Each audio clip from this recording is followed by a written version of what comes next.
Hey guys, this is Coach Keita Bussey with 180 Firearms Training with Grant Chancellor Madison from South Africa and Mike Seifert from New Jersey, our PCC shooter. Today, we are going to talk about something that might bore some of you, match math. However, you will be very excited about who we're talking about it with, Christian Seiler. Welcome to the 180 Firearms Training Podcast.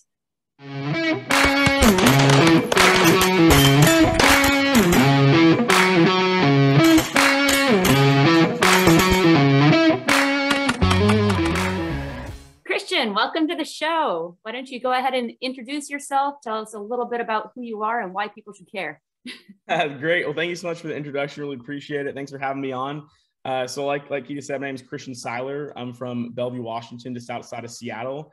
I've been shooting competitions since I was 13, 14 and had a bit of success in the past couple of years. Won the past 3 USPSA Open Nationals, and I'm on the U.S. national team headed to the World Shoot whenever it happens, 2020, 2021, 2022, whenever we have it, I'll be on it. And so I've had a bit of success in the Open division. And so I've learned a few things, and everything's been going pretty well. That's slightly humble. Yeah, that's very humble. a bit of success, aka domination of the division. Yeah. So pretty excited. Yeah, you're the first shooter after Max Michel to win every single area championship and then the nationals all in one go. So how old are you? So I just turned 21. That was in reference when I was 19. In 2019, I shot all the area matches. So Max was the first to ever win all the area matches, but so it was my goal to win all the area matches and then the nationals, which was a cool year. So I really enjoyed that. It was a lot of fun. Definitely had to be very consistent in all the matches, and that was kind of like the training grounds for my approach and everything. And I just wish I knew more of the skills and techniques that I know now and could go back to 2019 and maybe sweat a little bit less in the last couple stages, a lot of those matches. But that was a good year for sure. Well, how long have you been shooting? So you're 21 now. How long have you been in the game? So since 2013, so I shot like my first match when I was 13 and then, a couple when I was 14, but really didn't start taking off until I was 15, 16. So I've been shooting, I guess 7 years to 20, and then one more, so like probably 7 or 8 seasons, pretty good seasons.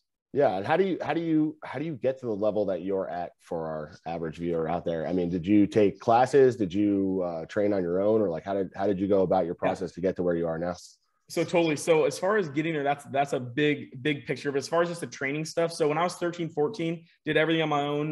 Didn't ever really practice. You maybe went to the indoor range in a lane and shot a little bit. It wasn't until I was 15, 16, where a local group who trains indoors in an action bay invited me, called Down Zero. And there was a couple grandmaster shooters and just experienced shooters in general. And so I trained with them for probably 3 years.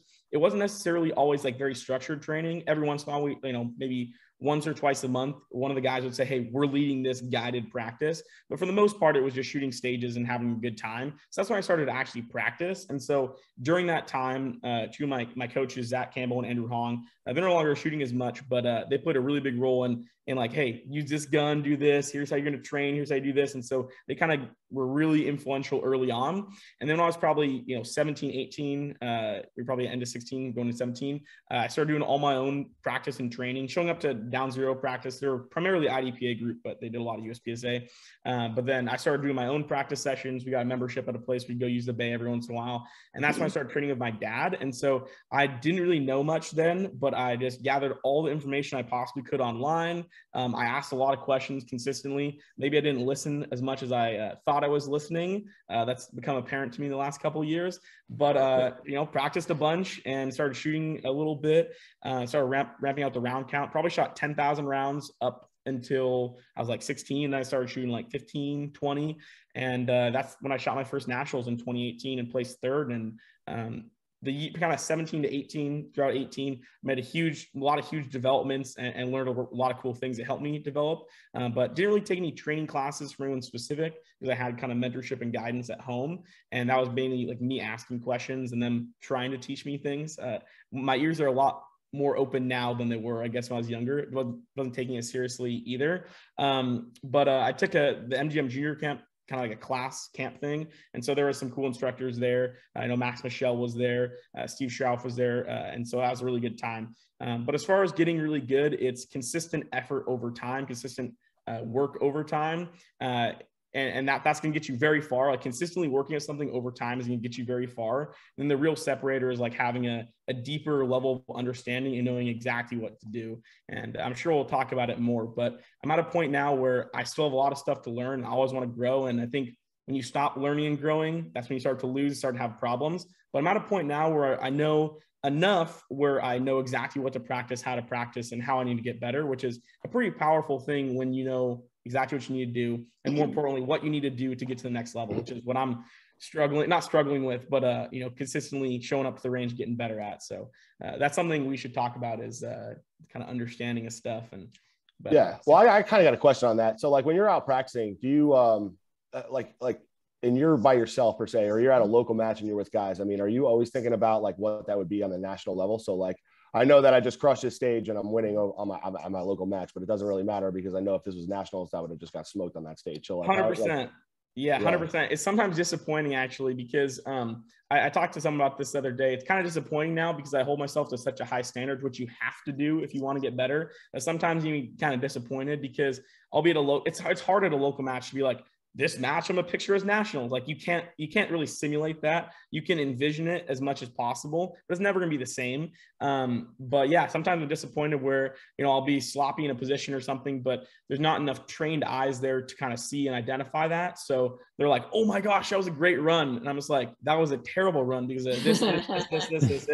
And so not only is it, you know, myself disappointed because I knew I could do better, but it also kind of leaves a bad feeling, you know, shooting it. But that's one of the things I've kind of had to live with, is kind of never being okay, never feeling like anything was perfect. But every once in a while, I'll have a really good stage that will feel really good. I'm happy with that. And then I'll probably watch it a day later and think my draw was bad or something. But definitely. There's always something. Well, let's get into match math a little bit here. Yep. I have this formula that I've been working on for years and testing on people. And when I first heard about you and saw your videos and how you were placing, I was really impressed by your ability to ride that 100% line without crossing it and really push your skill level without letting the wheels fall off, but without dialing it back too far. You just had a really good balance. So in talking to you, I found that you were also very good at math. So you were the perfect person for me to do my final assessment on before publishing this formula. It's on finding your 100%, dialing it back versus amping it up. Mm-hmm. In order to do that, I have this little workbook here. You have to be able to predict your hit factor and also predict what it would be at 100% of your ability.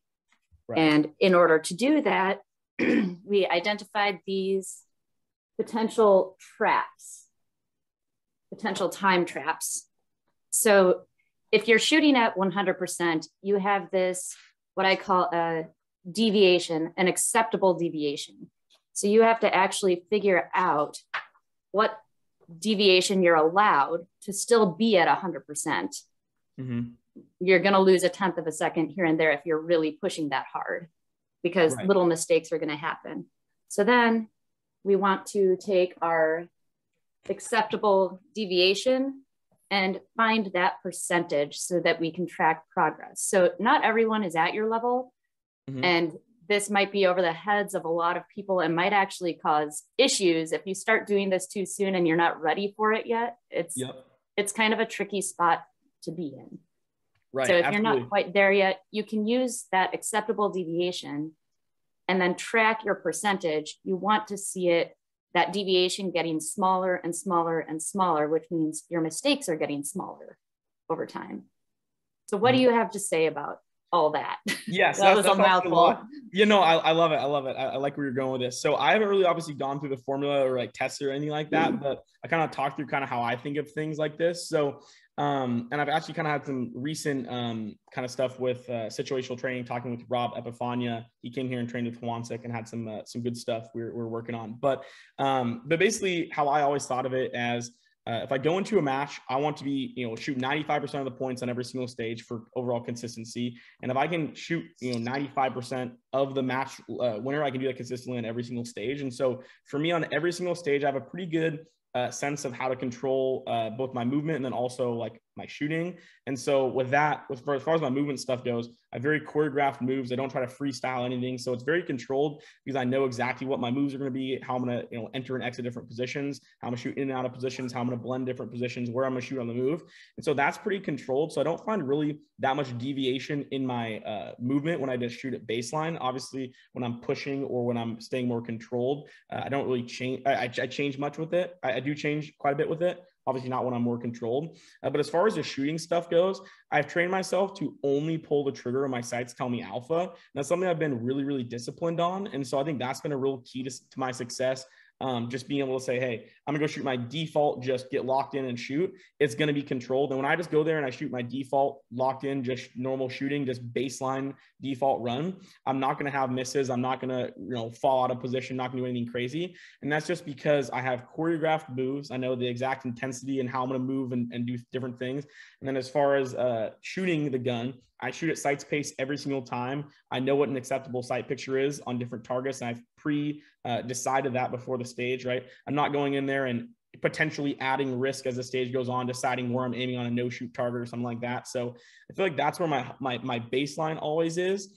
As far as training and then in a match goes, as far as pushing, so there's either kind of Rob talked about as up 5, down 5. I always thought about it as behind or, in the lead. And so as far as in a match goes, I've kind of struggled with this when I have 3 or 4 stages left in the match. And I'm up by like 60 points. I got 2020 nationals up by like 60 points with probably 4 or 5 stages left. And I tried going to like below what my ability was to like play it safe, but I actually wasn't thinking about risk in the right terms. And so I was trying to like slow everything down, be more controlled. What I really should have done is I should have, kept with the pre-planned moves and everything. Don't try to do any aggressive exits, no soft exits or entrances, just hard entrances, hard exits, and really making sure that I'm confirming a good, clear sight picture, a higher level of confirmation on steel and stuff. But instead, what I did at that time was I got way more conscious. I got way more thinking about everything, and I should have just ran my default. I truly believe if I run my default on all the stages, I would have keep bumping that lead up from 60 points, maybe 80 to 100 points, right? But unfortunately, 2020 was, it was very clear that when I said I have a 60-point lead, I changed things and I didn't shoot better that way. And it wasn't because I felt pressure like, oh, I got this lead to keep. It was, I just got to be like, nice and consistent with it. And what I'm realizing more now is my consistent is just my normal. And so I don't really like the up 5 per se, but I'm working on how I can do that. Add extra levels of confirmation. Don't take different risks. You don't need to.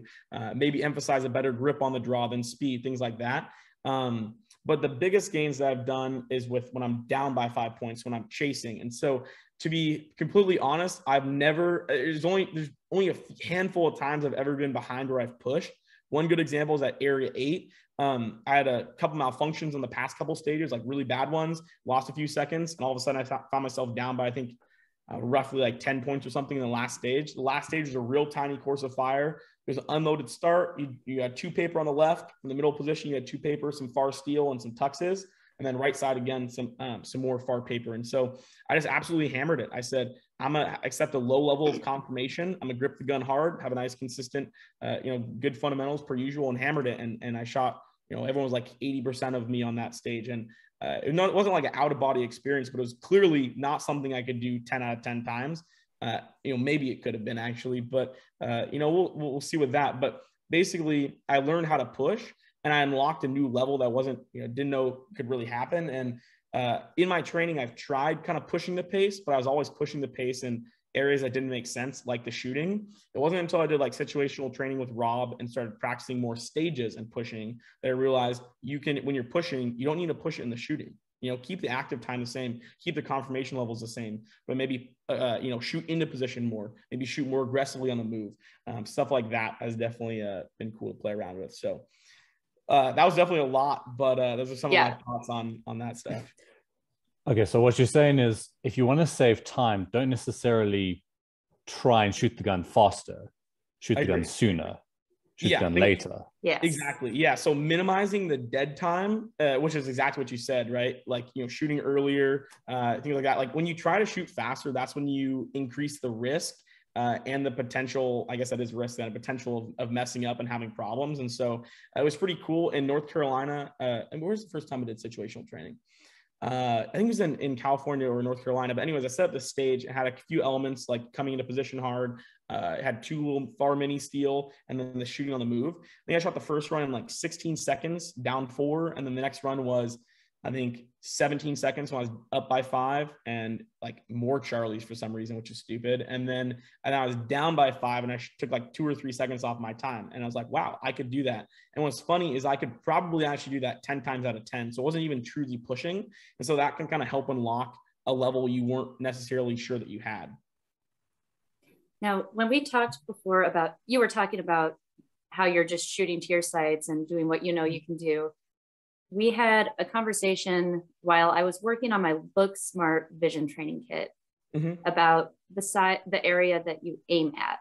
And something you said just made my brain itch.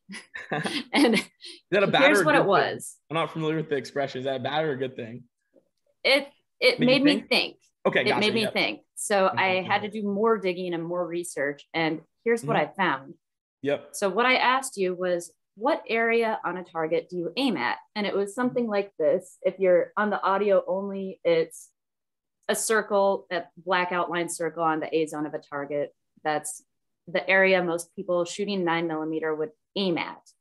What you said that made my brain itch is that you shoot at the same area, whether you're shooting major or minor, where most people would broaden that area a little bit more if they're shooting major, because they can afford to drop points here and there because they gain speed, give up a little bit of accuracy for speed.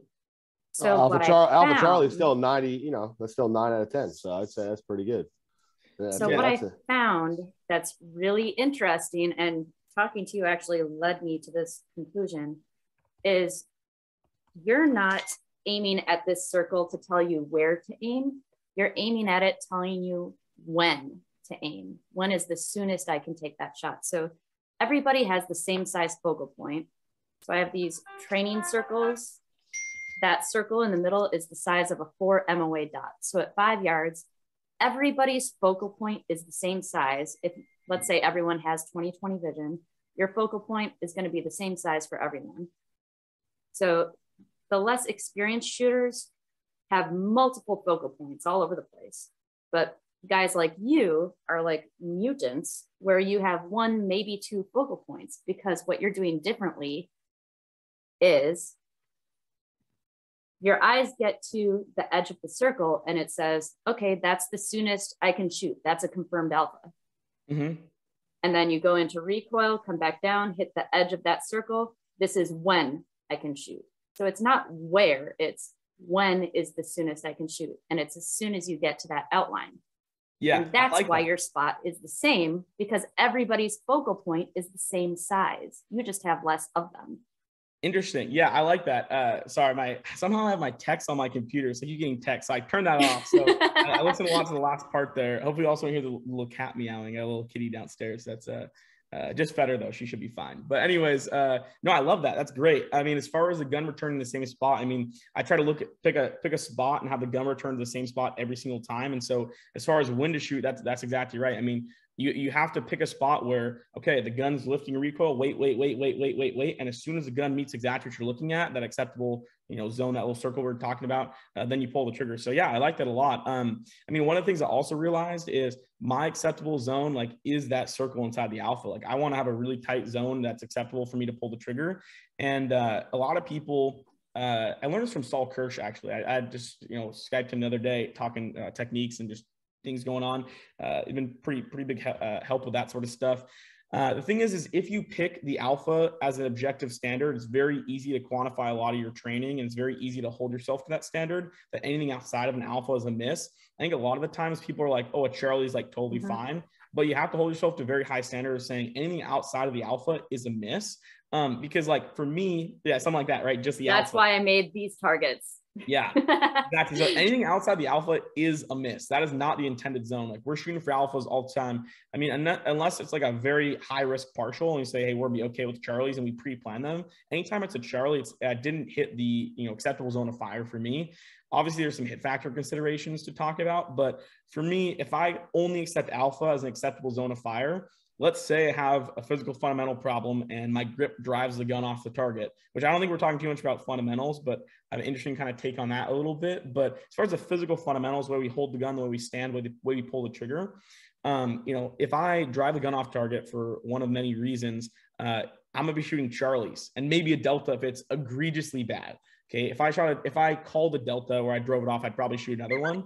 But even if you just barely miss, you're shooting Charlies. But if you accept alpha Charlie as acceptable zone of fire and you pull the trigger in the Charlie and you have that same deviation in your grip that drives a gun off target, then they're Deltas and they're Mikes. And so for me, for consistency and for points and just math's sake, but mainly consistency, it's only alphas, it's only the center of the alpha. Because when I do miss, it's an alpha or a close Charlie, which is all right, depending on the circumstances. But for me, I only really accept Charlies when it's going to get me something and it's going to make the mathematical sense to do so. Driving out of position, helping me get into position better, things like that are considerations, or saving me a bunch of time, or like an extra swinger pass, right? Like if I could take, 2 Charlie on a swinger pass and it takes, second and a half to come back, I'm not taking a third. I'm not waiting for it. Right. But no, I like that. As far as the acceptable accuracy goes, I completely changed this and it's helped my accuracy a bunch. And it's been a key part of the math equation of the hit factor math to get good scores and make a lot of the decisions that I make. But alpha is a hit, is a good shot. Anything outside the alpha is a miss. What if you're shooting irons though? So I mean, that's easy to say that you're not going to shoot until you get inside that small circle inside the alpha zone when you got a dot. But like, what if you have iron sights? Because I mean, obviously, any little flick of the wrist or anything like that, you're not in that circle anymore. So does your circle open up when you're shooting like a limited gun or something like that, or? No, it stays the same. And one of the cool things about that with the iron sights is like, yes, it's going to be slightly harder with iron sights, and maybe slightly harder with a production gun versus, like an open gun, right? It's going to be harder. But I think, one, I don't think it changes because of the math and just how the sport's played. And then 2, I think holding yourself to a higher standard always is only going to make you better. Like I remember when I first shot the production gun after shooting my open gun and I wasn't as good with it because I hadn't shot irons in a while. And I was like, well, maybe this is okay because I'm shooting irons. And I'm like, there's no way this is okay. Like you have to like hold yourself to a higher and higher standard. And then eventually when you get into a match, sometimes you just don't shoot as well as maybe your potential is. And so if you're kind of just like barely getting shots on in practice, they're gonna be all over the place in the match. So I want to be able to take whatever gun I'm shooting and just drive out the center of the A fast and efficient in practice, because things will happen in matches and you want to have the tools, knowledge, and ability, just mainly ability to be able to do that consistently. So I think it's the same with all divisions and all guns. You should be able to, draw out the alphas with a high rate of speed. Yeah. So if you guys are on the audio rip, these are A-zone only targets. They're available at gofastdon'tsuck.net on the Look Smart Vision Training Dry Fire Kit. And something else I wanted to show you, Christian, and get your feedback on this. I created this drill where you only have the available target and you're basically removing the no shoot or hardcover. Yeah. What do you think about that? I don't know. I mean, I really don't use like, I don't use like different weird products. Like I say I'm pretty boring when it comes to that sort of stuff. Like it's kind of funny. Everyone's always asking me for like cool drills and stuff. And it's like, dude, you don't need any cool drills. You got to learn how to cook. Right. I mean, if you give someone a recipe, it's like, oh, you can follow the recipe. Like everyone's like, when you come out with your drill book? And honestly, I'd have no problem coming out with a drill book because a drill book is good. You can follow it. Like for people that don't know how to cook yet, you can follow a recipe and get better, right? That's totally fine. But maybe I'll come out with a drill book. So, no one hate on me if I do that. But I mean, I think learning how to cook is much better. Like this morning I was doing a Zoom lesson, which I don't do very many Zoom lessons, but I do it for, specific people. And he's like, okay, so how am I shooting this drill? I'm like, I'm not going to tell you. I'm going to tell you what you're going to be focusing on, and you're going to set up a drill that you think is going to be suitable for it. But I don't really know too much about that target specifically. People are always saying, hey, what do you think of this? And it's like, I don't really know. I haven't really tested it, but I'll be open to trying it. What I will say is you don't need that target. Right. This target is so when we're with our visual input, we're able to filter out things that we don't want to be looking at. So if you're in a crowd of people and I say, pick out all the people wearing red, you're automatically going to filter out any visual input you don't need and only see the red. Right. So what we do is, for especially newer shooters, they look right at the no shoot. And that's what you want to be visually filtering out. So this is basically training your eye to look for your target and filter out everything else. I like that. And you don't need this. Obviously. Okay, that makes sense. Okay, I like that. That made perfect explanation. So yes, I do like exactly where you're going with that. Two things before I forget. One, I'm really good at going off topic and covering things and not potentially answering the question. So let me know if you want me to cover something, if I missed something. And the second thing, you said something really cool there I liked. We're really good at picking up something like a no shoot. Like people come in, I've seen people shoot no shoots like straight in the center, right? Because that's what their eyes pick up. So that's one of the things that we want to. Is there. So basically what you want to do is, like, when you're going through a course of fire, picking out exactly where you're going to aim ahead of time. So you're not, like, one, making decisions, and two, not necessarily picking the spot that you want. So like, I'll go ahead, like if there's neck shots or like head shots or something, I'll pre-plan also depending on the hit factor and, you know, other things where I'm going to aim on it, but also just in normal open targets. I did a cool thing. Probably it was late September after a bunch of classes. I took 3 targets out there and I did it in 2 different practice sessions. Like, it's pretty hard to be scientific with some of this stuff because you can warm up, you know, get accustomed to the stage and everything. But I did it a bunch of times with just showing up and shooting bang, bang, bang, bang, bang, bang. After warming up 3 targets without doing any preparation. Then the next time I looked center, center, center. So the center of each target, and I shot it much faster and much more, or much better point. So it's cool. So if you pick the center of the target more, you know, more times and run through it more, the gun's going to go to that spot more frequently, which is cool. Yes. So Grant, you had a question about major versus minor. Yes, the hot topic in everyone, like IPSC, standard division, major versus minor. Now, I kind of fall on my view of it is, if you shoot minor, you need to be shooting perfection throughout the match. You cannot shoot the Charlies, you cannot shoot the Deltas, because then you're already behind the curve and everyone's kind of shooting the same time as you. If you're shooting major, you kind of get that little bit of leeway and being a little bit sloppier on some of the positions and gaining a bit of time. So what do you think of the whole major versus minor? Well, you guys shoot limited, but the major versus minor in standard limited kind of thing. Yeah, totally. So it's actually pretty funny that I never even thought this would be like a thought. Like here in the US, like everyone's like, you have to shoot major. Like you have to shoot major. And what's funny about that is that the hit factors are so high. So the points may not necessarily matter as much. Where in IPSC, the hit factors are lower. Something that I'm a big fan of. I'm a big fan of IPSC in general because of the difficulty and the format of the match. But anyways, you're exactly right with the major stuff. You know, you get a lot more leeway. You can do a lot more cool things. I mean, one of the reasons why I shot open is that it would, you know, I'd be able to develop a lot of these cool movement things, shooting in and out of positions, blending different positions. And when you do that stuff, you do increase the risk of shooting Charlies, which would be a problem if you're shooting a minor gun. So if you look at how someone shoots a production match anywhere versus limited, the production guys are going to shoot 10, shoot their alphas and ensure they got alphas, maybe not shoot on the move, and then move to the next position. But the problem with minor is if you do things like shooting on the move and all of a sudden you shoot 1 Charlie, it's like, wow, why did I even do that? Why did I even increase the risk? Why did I even try to do that? Because I just negated all of it with the 1 Charlie I shot. So you're very limited with the movement stuff that you're allowed to do when you have to shoot alphas. Some of the movement stuff, you can kind of outrun those Charlies, but it's very difficult and then decreases the consistency of the times that you can do it. So with production, you see guys shooting their alphas, going to the next position. With major though, you can shoot on the move, drop a Charlie here and there, and it's going to hurt. Anytime you shoot Charlie, it's going to hurt, but it's not going to hurt as much. And you can actually gain by utilizing different movement techniques to then increase your hit factor. So yeah, as far as shooting a major gun versus shooting a minor gun, I mean, I have 2011s that are 9 and 40 shooting back to back. There's much more jolt, much more things going on in front of your face. Like with an open gun, boom, a lot of stuff going on, kind of block it out when you shoot the gun enough, but that's going to decrease how fast your eyes can interpret information, kind of create sort of a fog with just the sheer jolt of the gun. As far as also wear and tear on the hands, it's a lot harder. You're going to have to, if you don't grip the gun as well, or you don't have a good grip, the 40 gun is going to absolutely abuse you comparatively to a 9mm. So the 9mm gun is significantly easier to shoot, but I don't think the difference is as much to, for me to say, I want to shoot 9mm standard or limited or whatever.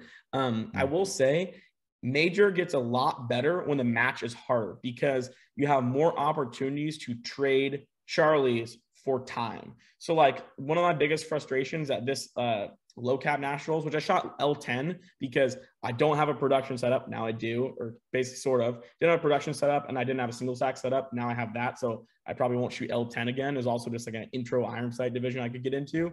But I wish I would have beaten everyone by a lot more points because I should have beaten the production guys by more. But the problem is that the targets were so easy and there weren't enough spaces to use certain movement techniques that would then be able to trade Charlies for time that, you know, the match difficulty wasn't set up where major was going to be a huge advantage, where at most hard, challenging matches, shooting major is going to be the best thing. But if I had a stage with, you know, 10 targets that are within 10 yards, like disrespectfully close, disrespectfully huge alphas, then I'm gonna take the minor gun all day. But usually that's not how it goes. So it was funny, whenever there'd be a hard stage, I'd win by like 15% over the production guys.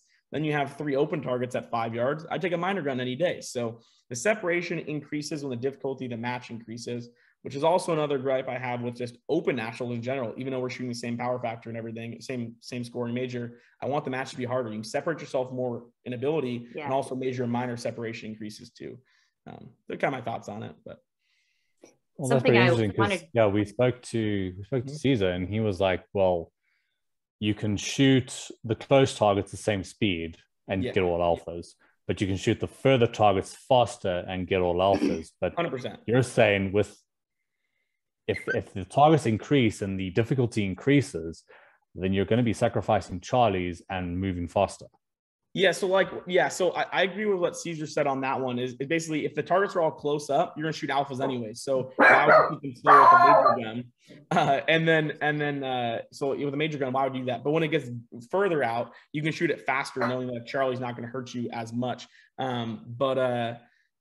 far as the difficulty, what's the last thing you said there? You said also the change what Caesar said was the last part. The furthest targets, you can shoot all alphas, but shoot them faster. But you don't necessarily shoot all alphas on further targets, which is my big thing of you don't always necessarily on a 25, 30, 40 meter target or yard target, you don't necessarily shoot fast alphas with a minor gun. Sometimes you do shoot a Charlie, and basically if I shoot a Charlie in the same splits with a major gun versus a minor gun, I then only lose 1 point as opposed to 2. Yeah, it wouldn't hurt you as much. Yeah, now I got what you're saying. The last thing. So as far as with the major gun though, like trading points for time, you can do that better if there's more moves that you could do to really increase your score. Like if there's more spots for you to shoot out of position, which you're going to increase how many Charlies you shoot. I mean, if you do it perfectly, maybe not, but you have far more advantages of shooting in and out of position more aggressively with a major gun because if you drop a Charlie, it's going to hurt, but not as much as the minor gun. So you're going to shoot it fast with a major gun. That is, if there are opportunities that present itself to do that. But if it's just like pretty much a standard stage with not many movement, like technical movement elements or places where you can really throttle up or down, then it's not really going to matter that much, especially when the targets are close. So with the style of your guys' matches, I think major is like the only way to go. I mean, some stages are you say, oh, a minor gun would be fine here, but I would say most of the time at a challenging, difficult match, I would take a major gun. Yeah, that's my also thinking as well, because if I wanted to have fun, yes, I'd take the minor gun because it is easier on the wrists and easier on the hands. Way nicer on the wrists, yeah. way better. And but if I wanted to win the match, I'd make sure I shot major. Major. Yeah, I completely agree with that. Yeah. If you don't have your right wrist locked, the major gun will absolutely abuse your wrist and it will hurt every time you shoot the gun. So I completely agree with that. But yeah, if you want to win the match, I think major is the best. I mean, I guess I haven't really seen a scenario besides this nationals, this low cat nationals where I was like, I wish I had a minor gun, but I've always wished I had a major gun. So I think with the level of difficulty matches you guys shoot and the type of matches, I think major is 100% the way to go. Yeah, and you see the guys that shoot major, and what was the last your last nationals? Not limited 10. There was the when limited. Mason Lane. Yeah, limited, the full limited one. Like Mason Lane didn't shoot a good match. Comparatively to Nils. Yeah, comparatively to Nils. Yeah, if Nils shot major, he would have won. But then, but I don't think you can make that straight up comparison of saying if Nils was shot major, he would have won because the gun would have been harder to shoot. But it seems pretty clear to me that if he shot a major gun and let's say he added 1 second to each stage, which I think it depends on what type of stage, how many rounds and stuff, but like a second, 2 seconds. I don't really think it's that much. I haven't really quantified it. So those are kind of estimates. But even if you did that, Nils would have won. So yeah, I mean, the major gun would have helped him. If Nils shot major at limited nationals, he would have won. I don't think there's many people disagreeing with that, with how Nils shot. Yeah.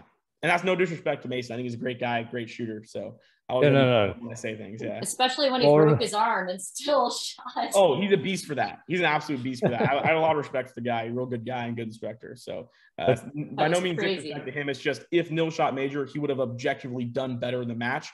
To beat Mason, I would say probably, but he would have done better. That's for sure. He would have probably maybe not shot as fast, maybe at different considerations, but yeah. But with a guy like Nils or like yourself, you know, I'm sure that the major minor thing is negligible. I mean, that's kind of like your guys' job. Yeah. I mean, I wouldn't say negligible. Like if I was like, okay, you have a stage here and points don't matter and major and minor scoring get the same points for it, I take the minor gun any day of the week because obviously. Yeah. So like it's not negligible difference. Like I think they're like shooting a 9 gun versus a 40 gun. It'd be hard to quantify. Actually, it wouldn't be that hard to quantify. You set up an array and you shoot it back to back 9 versus 40. I think you definitely shoot the 9 gun faster and more accurate for that matter. Absolutely. There's a lot of considerations to go on that, but basically a minor gun is significantly easier to shoot. I even heard top pros basically saying minor versus major, you're going to shoot the gun the exact same. And it's like not necessarily true.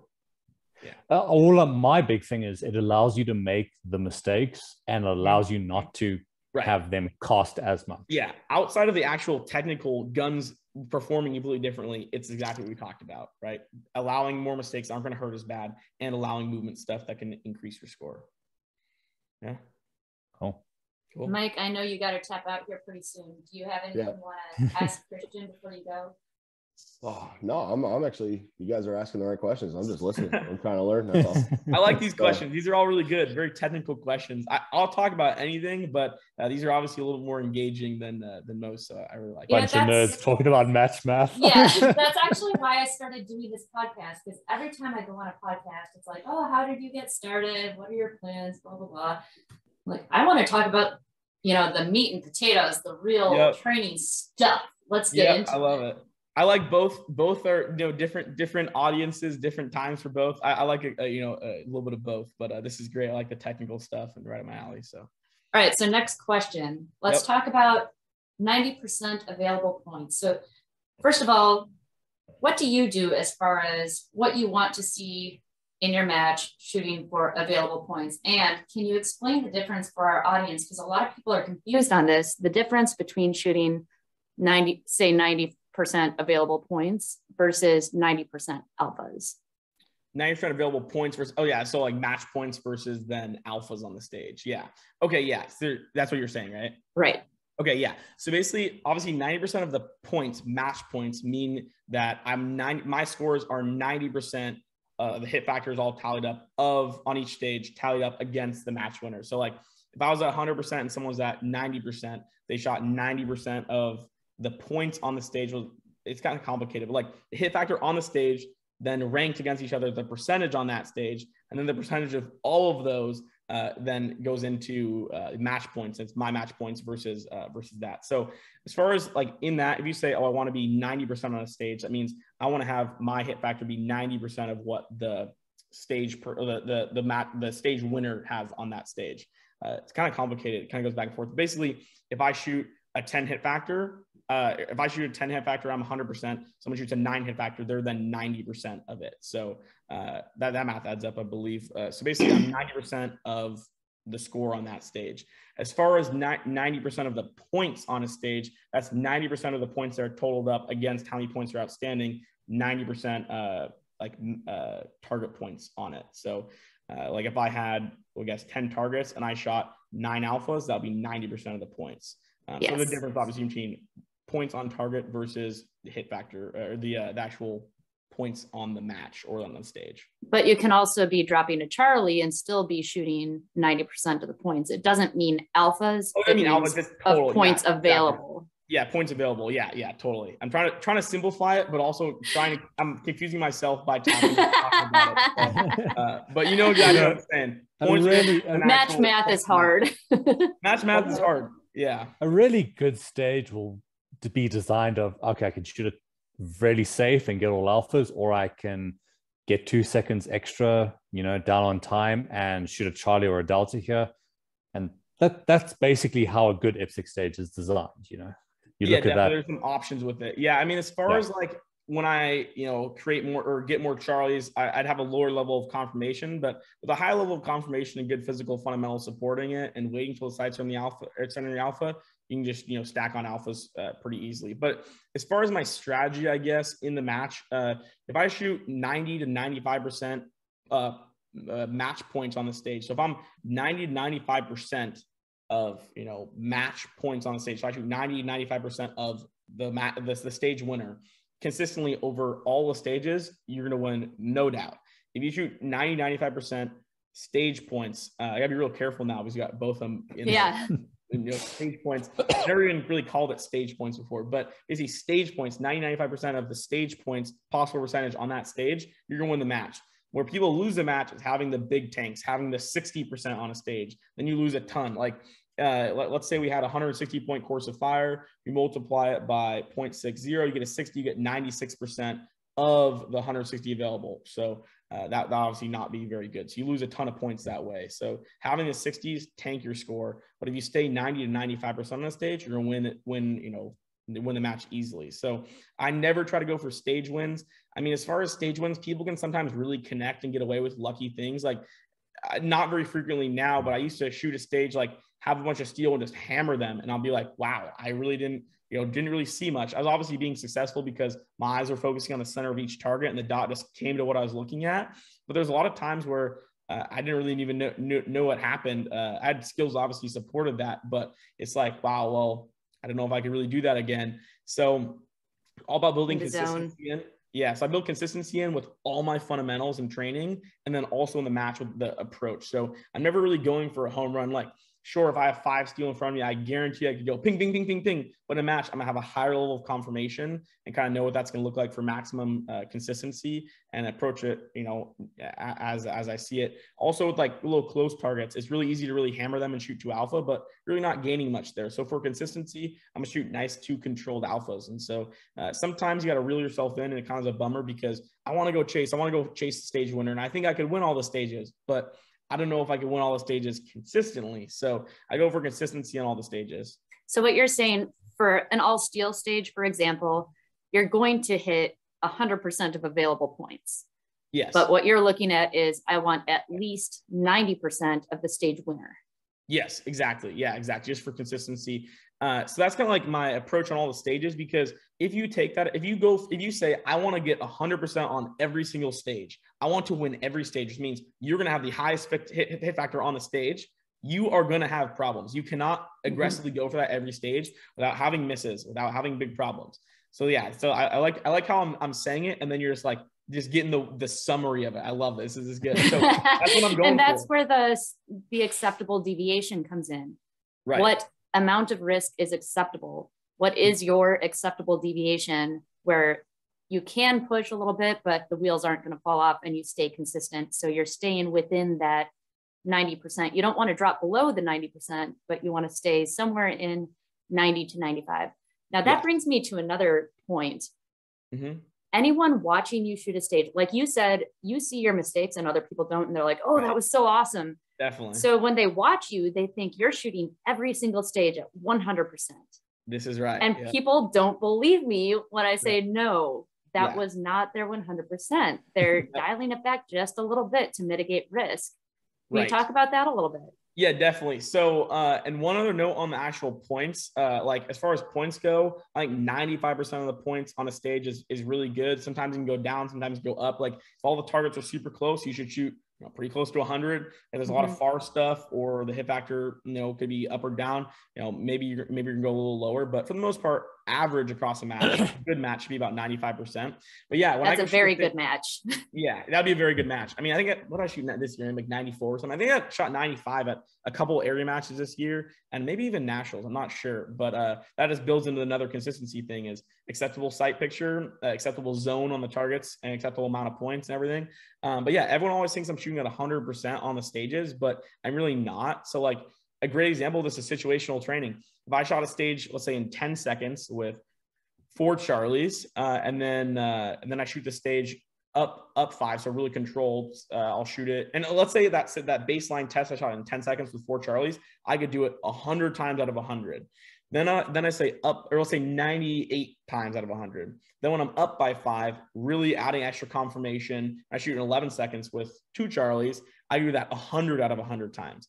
But then when you go down by 5, and I don't know necessarily if quantifying this is the best thing to do, but when I'm down by 5, let's say maybe you could do it 75 or 80% of the time. I think in a match, you have to have at least 90% to really deploy it, but you'd have to be down by that. But most of the times on the stages, I would say, and I'm putting a bunch of numbers that may fluctuate up and down, but I would say 99.999% of the time over the past 3 years, I have only deployed a tactic and kind of how I shoot the stage in a way that I could do, and I believe I could do 100 out of 100 times. I really haven't pushed much. When you're pushing, your likelihood of success and repeatability is very low. You may be able to connect, but if you don't connect, out of those 100 times, it's that one of the few times that you can't connect on it, that's when it's going to be a problem. So I always shoot with a high level of confirmation on steel. I do a lot of other little things on the stages to make sure I'm consistent and I can do it over and over and over again. But it's when I get cornered in a place where I'm down by points where you really see what I can potentially do,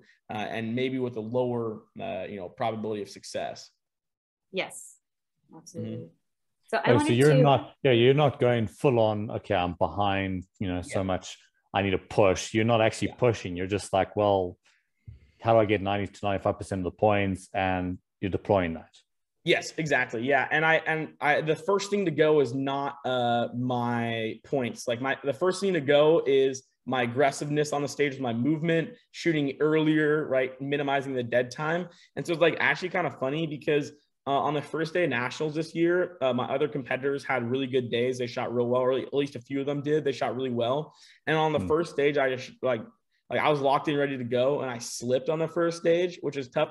And first off, just to start off, I make absolutely no excuses. What happens in the match happens in the match. That's just how it goes. And I'll never be one to lose and be like, oh, I lost because this, and this. Maybe I'll identify those things, but that's not why I lost. I should have shot faster, more accurately. That's enough said, right? So I'm not a big guy with excuses at all. But just objectively going through the first stage, slipped, wasn't very good, wasn't going well. And this is where I question the strategy. I mean, I guess the first stage aside, I went into the second stage. I had a kind of uncharacteristic miss, which that's a whole different story. Was just in the black by a little bit at a far target. Should have shot a third, called it, just didn't shoot a third. That's a whole different thing. But then I was at a point where like, hey, I'm down by 20 points now.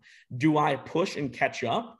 Or do I kind of play the same consistent, just game plan? But the problem is that the next stages, really wasn't much to gain on them because the stages were very easy. So I was like, well, I don't really want to end the day down 20, but I really can't push. I can't push in a way that's going to be conducive to gaining points consistently. These are just easy targets, not a lot of movement things that you could really do better than others. Like not a huge section of shooting on the move, not a lot of positions where you really come in. Like stand and shoot type. It was kind of stand and shoot, but after stage 2 it wasn't necessarily all stand and shoot, but like it was like pretty positional, like nothing crazy. And so I was like, all right, what I'm going to do? I'm going to be, very, very, controlled my shooting, call good alphas. I shot good points, but I'm going to be pretty aggressive with my movement as much as possible. But I wasn't going to go not as much as possible, but just increasing it ever so slightly. And so I shot pretty darn good and I didn't feel out of control at all. Just pushed ever so slightly. I would say ever so slightly enough where I could do it 100 out of 100 times, but just kind of on it, a little pep in my step with my movement stuff, transitioning, driving the gun hard, but shooting stuff was pretty much the exact same. And then able to just claw back to 0. I mean, I guess I was down by 1 point, but you could say I'm down, but I wouldn't say I'm down with 1 point and there's 2 more days to go. But I basically clawed back to net 0 by just ever so slightly increasing it. I wouldn't even go as far as saying it was pushing, but right. just kind of doing that. So yeah, it's the first day of what, a 3-day match. So, you know, other people are going to make mistakes. And other people are so being shoot consistent, really well. Yes. So being consistent is so much more important than if you try and really push and reach that 100% line, mistakes are going to happen again. And you're just going to dig yourself a hole. Exactly. Like if you on the first stage, oh, I'm down by 20 points. For me, it was the second stage. If I at that point said, you know what, I'm going to push to the max that I'm comfortable doing, like that I can, you know, I'm really going to push. I'm down by 5. There was no spot where that would be conducive to good results consistently. So I didn't push that hard. I only pushed a little bit, and nor would I push that hard at that stage in the match. Right. So you know where your 100% line is, and you're just like, okay, well, I know where it is, and I don't want to go too far to it, but I'm going to go a little bit further than what I'm comfortable with. Yeah, I wish I could draw a diagram, but like if this is like super easy and like this is my max 100%, like I could push up to here and feel pretty comfortable. Once I get past there, okay, increasing risk, and then this zone here is kind of like, all right, the probability of success here is lowered. I still think though that the probability for my success in that is high enough where I need to be deploying it more, but I haven't really been in a situation where I've needed it, which hasn't made me, you know, necessarily develop it as much as maybe I should have. But in the few times where I've pushed, I've been very successful every single time. So maybe I just haven't hit the bad probability yet. I think there's more factors that kind of play into it, how you're feeling, how locked in you are, how your fundamentals are. But I've been pleasantly surprised. And that's something, one of the things I'm going to develop this offseason is I think there's a lot more room in the tank, just visual interpretation of things, using the moves that I have. There's a lot more left in the tank without increasing risk. So I want to be getting closer to that, but I also know that I can increase the risk and do much better. So, well, another interesting thing is as you train, you're talking about, this is my zone and I don't want to get too far over here. But as you keep training and getting more experience, this whole thing is going to move. Yes, that's a good point right there. Yeah, that's a great point. Basically, like right now, so I'm shooting with a guy who's in Indonesia, and right now, when I have him, let's say I could shoot a stage in 10 seconds, and he's shooting in 15 seconds, and let's say 10 seconds maxed out for me, and 15 seconds is maxed out for him, and I say go faster, and he says, Christian, I can't go any faster. This is maxed out. I feel like I'm, falling over. I feel like I'm shooting misses at this point. That's because how fast his eyes can interpret the information and where his level are with all of his fundamentals. He's maxed out at that. But as he unlocks a new level of fundamentals, unlocks, visual interpretation of things, his, like you said, that's going to move over, and his kind of scale is going to move, higher and higher. And so they got to unlock that a little bit. So you personally have a really fast processing speed. You have very fast visual processing and mental processing. So when you push till the wheels fall off, when you push in practice till you're making mistakes, that's actually using more of that processing speed you have available to you and training yourself to do it so you can move your performance level up. I like that. Yeah, that's spot on. That's exactly what you're doing. I mean, honestly, most of my mistakes have come when I try to dial it down rather than dialing it up. So we're definitely focusing a little bit more on dialing it up in practice and then being able to deploy the match, but just mainly a practice development now. So I like that. That's right on. Okay, so you said something interesting. Dialing it down, you make more mistakes. Yep. What do you mean by that? So like it's actually ridiculous, and it's been so frustrating because like I'll be up by 60 points with 4 stages left, and I'm like, yeah. And this is before. Here's the thing: I keep unlocking new skills, learning more, developing more. So like, I'm gonna look at myself in 6 months from now. I'm gonna say the Christian that was talking to you guys today is an idiot comparatively to the person today. That's so true. It always happens. It always happens. Like obviously right now I have a high level of knowledge of stuff, but in 6 months from now, I'm going to know even more. And then I haven't really recanted anything I've said that I thought was like necessarily that crazy or anything like that. As far as dialing it back, I make more mistakes. Like I was up by 60 points, 2020 nationals. And I just got super conscious, just trying to make sure I, shooting 3 if I needed it, making sure I had, higher levels confirmation, or not necessarily even that, just like being real controlled. And I just was moving slow through the stage, throwing extras, and I'd have like 3 alphas touching each other, which is just silly. And so whenever I try to dial it back, I get more conscious in your thinking, and that's not the best optimal you, is being very conscious. And so I've actually done better pushing than I have being more controlled. So just interesting how that works. So one of the things I did is, instead of trying to win the match and say, going into day 3, I'm up by 60 points or 40 points, I'm saying, nope, today I'm up by 0 points. Obviously, in the back of my mind, I'm not going to say, hey, let's take one pass in this swinger. I'm going to take 2, right? But in the day, you're trying to win it, and you stay more in it. And that helped a lot this year. But I like that. Okay, So that is yeah, interesting. the instant you have that conscious thought, it's impossible for you to get into the zone. Mm-hmm. It's like we talked about this before on previous podcasts. When you're shooting a stage and you hit that tiny far steel and go, holy crap, I just hit it. Mm-hmm. Then you just had a conscious thought, and now Right. everything else falls apart. You miss your reload, you're throwing mics. Totally. It's a mess. It is You a mess. cannot have conscious thought. Yeah, you cannot have conscious thoughts. I think the subconsciousness is also a range. Like, I guess people today like to use the word spectrum, I guess. But like, it's a range of like how subconscious you are. Like on most stages, I probably say like a medium level of subconsciousness, but like the stages you really connect, and that's probably more of a high level of high subconsciousness on a stage. But I've started really to think about, hey, what did I do on the stages where I was just so locked in, and trying to take those things and apply them to all the different stages. So the same, and that happens when you have the same process. You can consistently do, subconscious thinking on stages. Yeah, and I'm not saying you're not having conscious thoughts. It's just that those conscious thoughts are pre-programmed to just happen naturally. Mm-hmm. But the instant you sort of become internal and start thinking, oh, I just hit that, or getting excited or celebrating a victory or having some conscious thought that wasn't planned, that's when you start to have issues. Yeah, I completely agree with that. Yeah.